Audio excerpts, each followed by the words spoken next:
Assalamualaikum and a very good morning. Today, my group is going to present on past year, December 2015. Okay, first, my name is Nufitra Dewanso. My name is Abdina Billah binti Yasmini. My name is Nur Arisa binti Muhammad Adnan. So, we will proceed to the part A, question 1.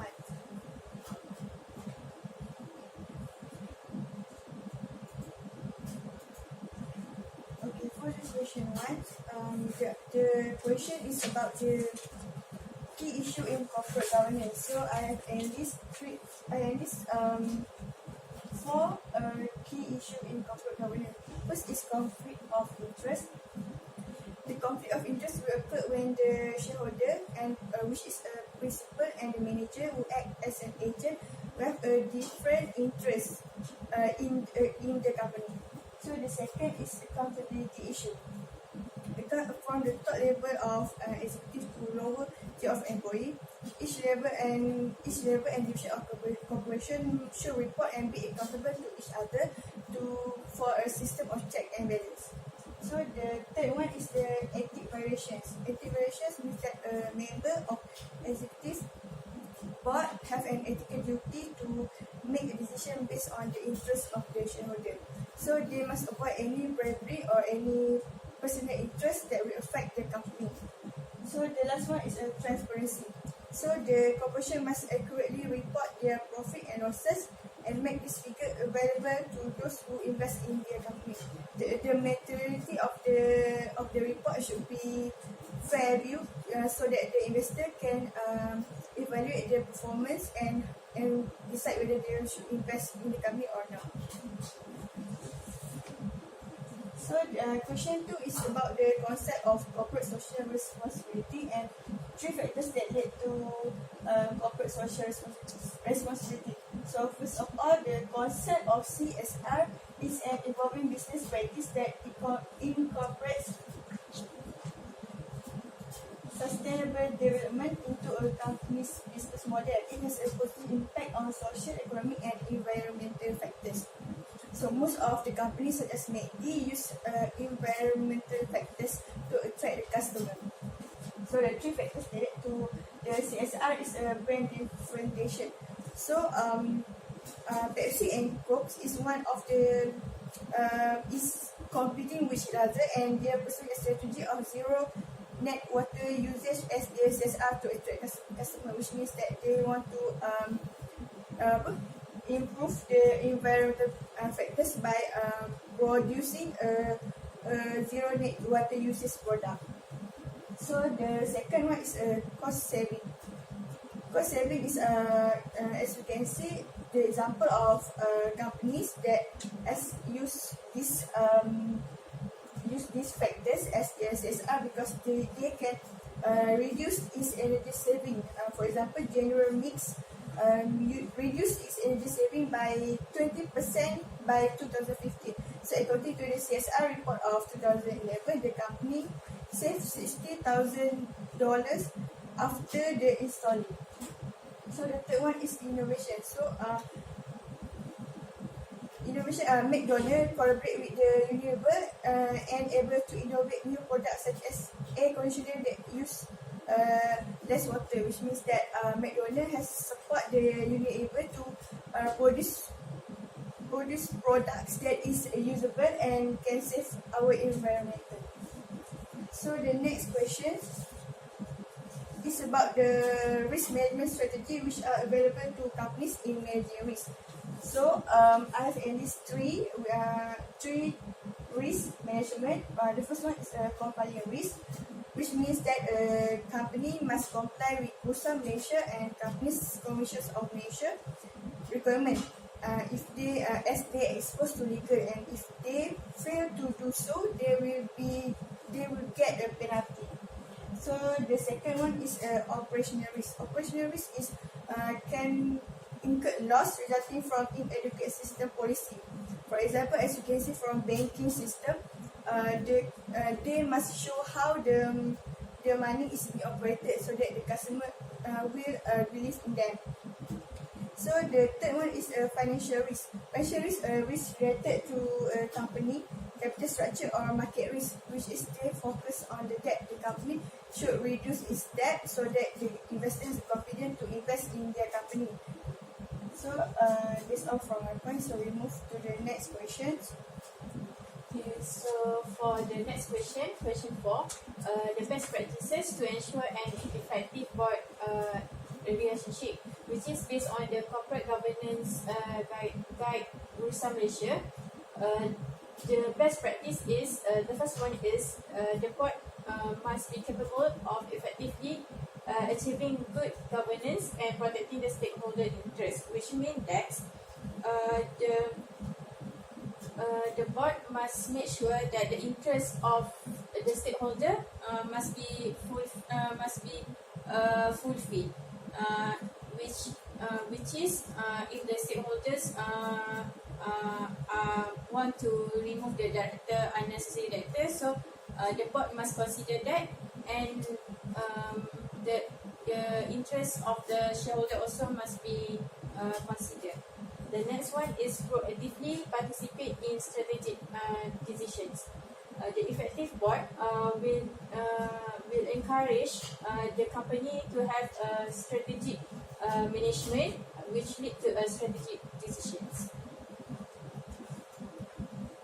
Question number 5 is the importance of the transparency as an underlying principle in corporate governance, which is transparency may avoid from asymmetry of information that may lead to miscommunications, which is the information that received by the management level and also the board level might be different, in which management level they receive the information that might different to the board level. So the transparency by disclosing all the information received are important, so that there is no miscommunication between the levels of organizations. The second one, the information disclosed will be sufficient to enable the investor to make informed decisions. This also, from the information, they will attract the investor and to attract the investor to invest in the company and make decision to the company management, and also the information disclosed will lead the investor that encourage them to encourage them confidence towards the organization or the company. For the 6th questions, 2 main purposes of an audit report, which is the first one is whether the financial statements are prepared in all material respects in accordance with the requirements of the applicable financial reporting framework and laws and regulation, which is the audit report must be compliant with the laws and regulation. The second one is conclusion made on the financial statement by expressing an audit opinion. The audit report will be examined by the auditors. So from that audit report, the auditors will make opinion and decisions regarding the performance of the companies. Okay, for the question 7, basically question 7 is about the difference between rule-based and the principle-based. There are 2 characteristics that can be used in order to differentiate between these two based.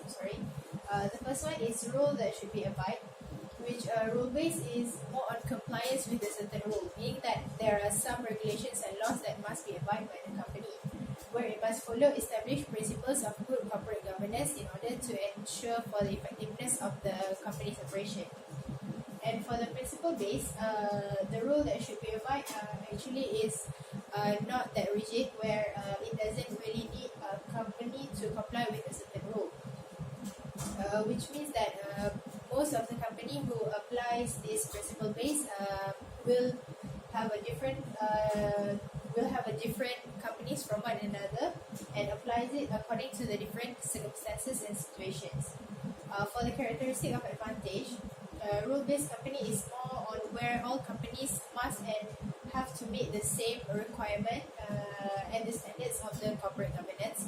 While for the principle-based, it applies less rigidity of rule in corporate governance, where the companies is allowed to ignore some or all the rules and the guideline if it is appropriate for their circumstances and situation.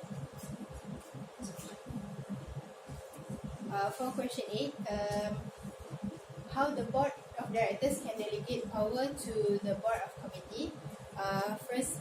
Firstly, basically there are 4 committees in the board of directors, which is nominating, risk, remuneration, and audit committee. But I would like to highlight the 2 committees, which are nominating committees and risk management committees. Nominating committees basically responsible for the nomination and evaluation of the new director. By having these nominating committees, it actually reduces the role placed by the CEO, where the board of directors itself is being empowered to delegate the board of directors. The second one is risk management committees. Risk management committees basically more on the risk that should be regulated, where the risk management committees basically will review risk appetite and recommend for any approval related to the risk management itself. And also it needs to identify for any threat and opportunities that may faced by the company itself. Question 9. Explain any 2 benchmarks that could be used to evaluate the performance of board. First, there should be transparency and accountability, where transparency is defined as open and clear disclosure of relevant information, and accountability is answerable to the consequences of the action taken. Where in corporate governance, there should exist transparency and accountability in the company, so that it can enhance for the effectiveness of the corporate governance operation. And the second one is overseeing of conflict interest, which means that it is based on the no conflict rule in accordance to section 221 of Companies Act, where the board actually should try to understand and study what risks that the company may face, and then try to highlight or prioritize which risks that actually will face regularly by the company, and then they will study about the conflict of interest to reduce the bad situation. Okay, the question 10 is about 2 critical areas of improvement to strengthen the enforcement capability of statutory regulators in Malaysia. First of all, statutory regulators is regulator that related to the financial institution, which is Bank Negara. So to improve to strengthen the enforcement capability, Bank Negara came out with two ways based on the critical areas, which the first is strengthen enforcement tools and implement a supervisory framework specific to market conduct activities. And the second one is provide for interdependencies within risk categories under the capital framework. Basically, these 2 areas will be studied by the Bank Negara, and they will come up with a lot of conclusion and a lot of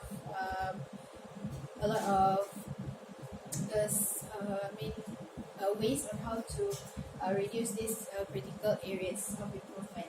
And each of the critical areas have different ways of settling the issue of financial. So we move on to the part B, questions 1. So the questions 1 in A, using the example from the case above, we should make comparison between the transaction cost theory and FAC theory. So first, transaction cost theory is an alternative variant of agency understanding of the governance assumptions. It describes the governance framework as being based on the net effect of internet and external transaction, rather than as contractual relationships outside the firm, for example, with the shareholders. So the way in which a company is organized can be determined its control over the transaction has the cost itself.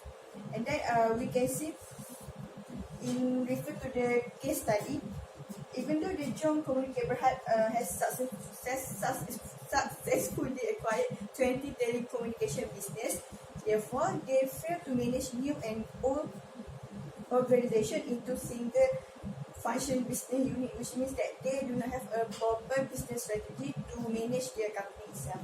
So the second theory is agency theory, which examines the relationship between the agents and principal and the business.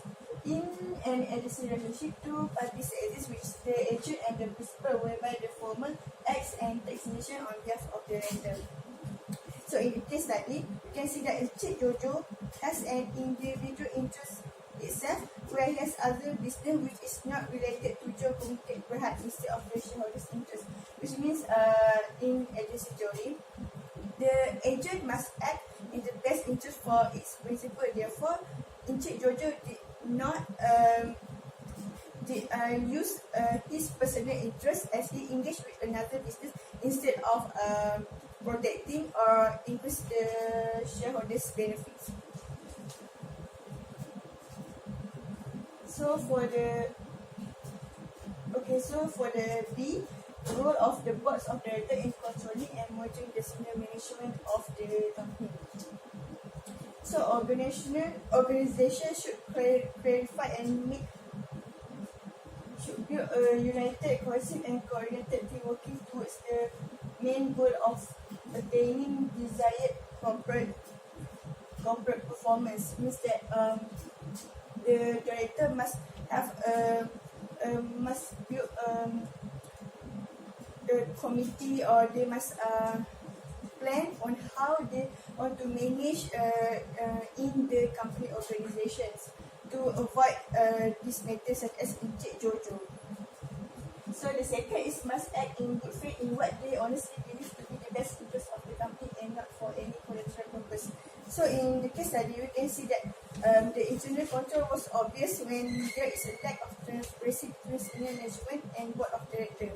Even though they know that Encik Jojo has invested himself in another business, therefore they did not raise any questions. So for the third point,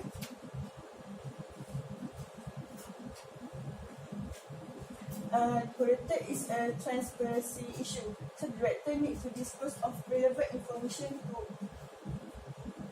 all members of the company, also not conceal information when it may affect. It means open discussion and a default position of information provision rather than concealment. So the fourth one is the role of external audit.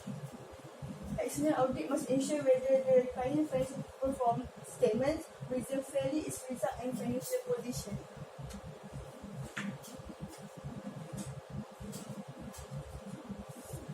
So what have I explained before is on the question 2,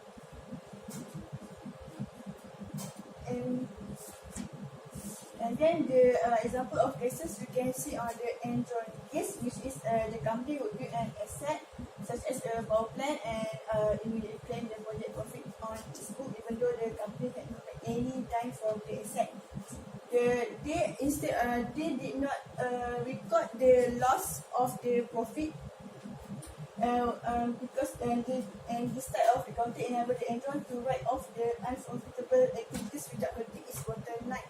So the fault of Enron occurred when the audit has been investigated, and they must answer and how they managed to report.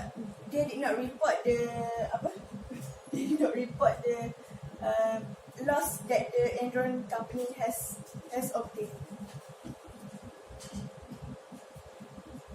So for the B, we must suggest several recommendations and actions need to be taken to overcome this issue. So first, they should evaluate the board performance. So the board must be willing to examine their own strengths and weaknesses on a regular basis. The board should conduct a self-evaluation process, including the performance of individual directors. So the evaluation process should be used to identify the weaknesses in board performance and adopt reforms needed to improve board performance. So the evaluation should be broad, cut across all issues and precedent and senior management interaction with board members. So every board of members must be evaluate their performance despite of all the personal interest or any internal control within the management.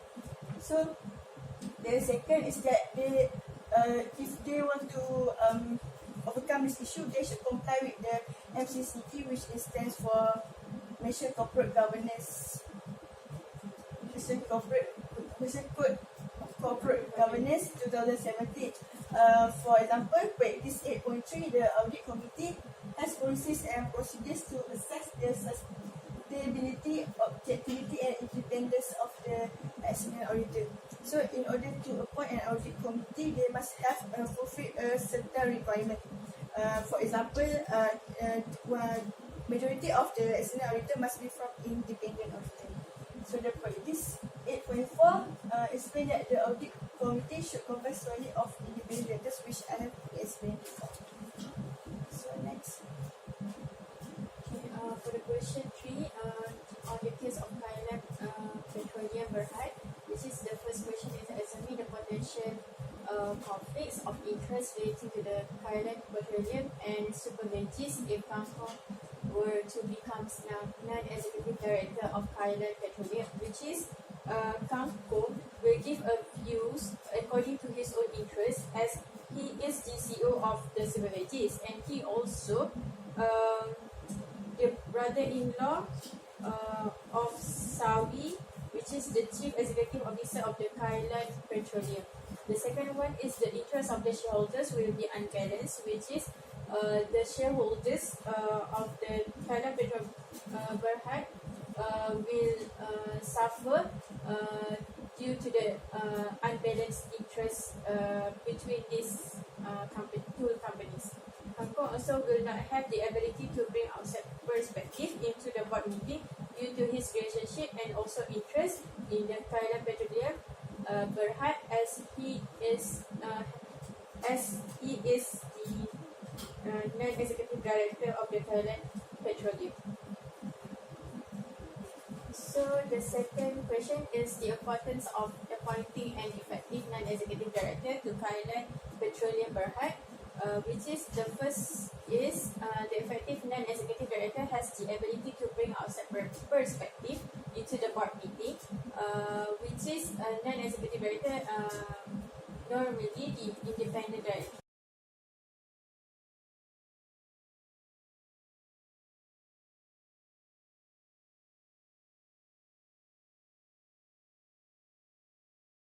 Any interest with the shareholders or the board of director of that company. And the second one is comment on the corporate strategy and to direct general policy and overall supervisions of the company, which is all the strategies and the policy are based on the perspective and also the view of the non-executive director, which is there's no interest in that company.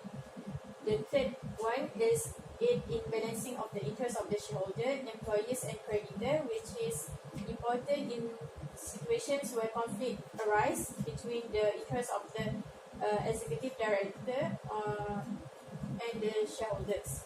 The last one is independence in their view, which is will not related to any person in that organization. Question C, the functions of the nomination committee in the process of appointments of Kangkong in Thailand Petroleum Berhad, which is the first one, review regularly the structure, size and compositions of the board and make recommendations to the board, ensure appropriate management diversity to the board compositions, provide appropriate balance of power to reduce domination in executive selection by the CEO and chairman, regularly evaluate the balance of skill, knowledge and experience of the board. Lastly is identify and nominate for the approval by the board candidates to fill the board vacancy as and when they arise. The fourth question is details regarding to efficient energy berhad. The first question is the recommendations of the Malaysian Code on Corporate Governance pertaining to the Board of Director Regulation, which is based on the MCCG Practice 6.1, which is explained that the board has in place policy and procedure to determine the remunerations of directors and senior management. So the policy and procedure are periodically reviewed on the company's website, and the board should consider the need for the remuneration to make sure that with the level of responsibility of its directors and senior management. Bursa security listing requirement also require detailed disclosure of directors' remunerations on the basis of the listed issuers. The second question, it explains the key criteria used by the compensation committee in evaluating the performance of individual director, which is the first one is the compensation committee can evaluate through the transparency and accountability of the individual director performance, which is the performance of the director must be which is the director must disclose all the information they get from the third party. The second one is overseeing of conflicts of interest, which is the compensation committee must ensure that individual director is not involved in the conflict of interest. Question C for 4C, which is the disadvantages of using stock option as part of the overall remunerations. The first one is stock is as the risky strategy, as it is difficult to value, which is stock is something that cannot be valued in terms of ringgit. The second one is the process of issuing a large amount of stock options to employees can actually negatively affect the other investor in a company.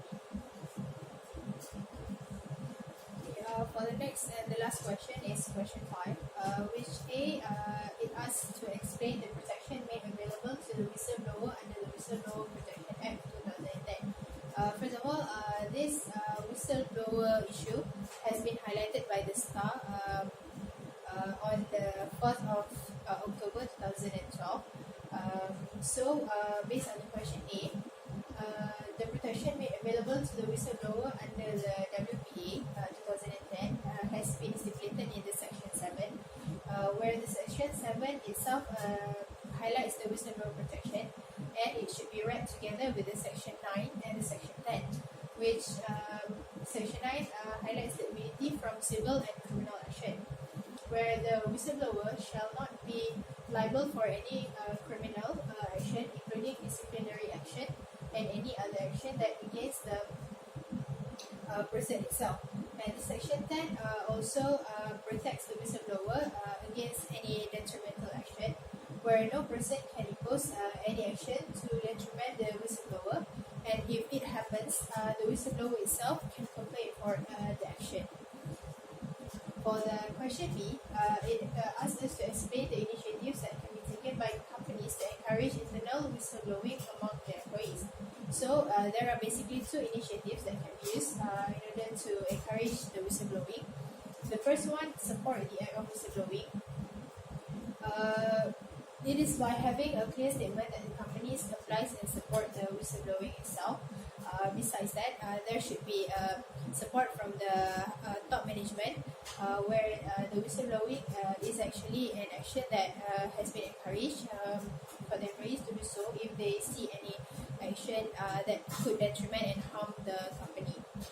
The second one is there should have a clear procedures of whistleblowing, where the company should giving out clear reporting process and the way how company responses to the report. Basically, the clear procedures itself is where the company should apply the Whistleblower Protection Act 2010 into its operation. And the third one is highlight the circumstances where the protections can be revoked under Section 11, Subsection 1 of the Act 2010. The subsection is there are 4 subsections that could be highlighted where the whistleblowing action could be revoked. The first one is the whistleblower itself has participated in the improper conduct disclosed. The second one is the disclosure of improper conduct is frivolous and vexatious. The third one is the disclosure of improper conduct principally involves questioning the merits of government action and policy of the public body. And the fourth one is the disclosure of proper conduct is made solely or substantially with the motive of avoiding dismissal or any disciplinary action. So basically that's all from us, and thank you. Tadi tu